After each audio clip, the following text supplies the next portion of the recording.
ఆంధ్రప్రదేశ్ శాసనసభ బడ్జెట్ సమావేశాలలో భాగంగా ఈరోజు 2026-27 ఆర్థిక సంవత్సరానికి గాను వార్షిక బడ్జెట్ను రాష్ట్ర ఆర్థిక మంత్రి పయ్యావుల కేశవ్ సభలో ప్రవేశపెట్టారు. ఉత్తరాంధ్ర నుంచి రాయలసీమ వరకు ప్రజల జీవితాలలో గొప్ప మార్పులు తీసుకురావడం ఈ బడ్జెట్ లక్ష్యమన్నారు. అభివృద్ధి, సంక్షేమ ఫలాలు ప్రజలకు అందాలన్నదే ప్రభుత్వ ఆకాంక్ష అని పేర్కొన్నారు. ఆపరేషన్ సింధూర్తో ఉగ్ర మూకలకు భారత్ గట్టి సమాధానం చెప్పిందన్నారు.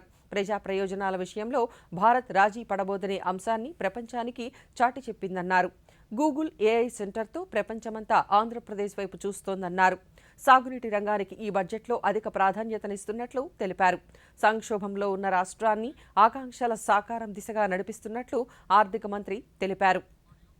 అన్న అంశాల్ని కూలంకషంగా ముదింపు చేసుకుని ఈ బడ్జెట్ని రూపొందించాం.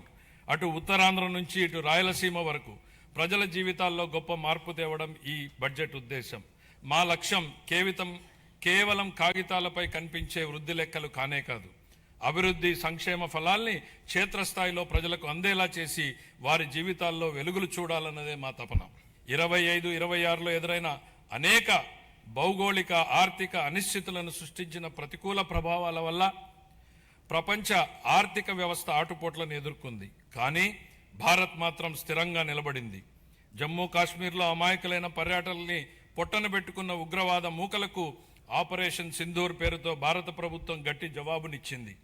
ఉగ్రవాదం, భౌగోళిక రాజకీయ అనిశ్చితులు, సుంకాల యుద్ధంతో తలెత్తిన ఉద్రిక్తతలకు భారత్ చలించదని ప్రధాని నరేంద్ర మోడీ నాయకత్వం ప్రపంచానికి బలమైన సందేశం ఇచ్చింది. భారతదేశంతో పాటు ఆంధ్రప్రదేశ్ కూడా ప్రపంచ వేదికపై వెలుగు లీనుతోంది. విశాఖపట్నంలో ఏఐ డేటా సెంటర్ ఏర్పాటు చేయాలన్న గ్లోబల్ ఐటీ దిగ్గజం గూగుల్ నిర్ణయం ఒక్కసారి ప్రపంచ దేశాలన్నీ ఆంధ్రప్రదేశ్ వైపు తలెత్తి చూసేలా చేశాయి. దాన్ని బాహుబలి ఒప్పందంగా పేర్కొనవచ్చు. ప్రపంచ పెట్టుబడులకు గమ్యస్థానం ఆంధ్రప్రదేశ్ అని ఆ ఒప్పందం రుజువు చేసింది.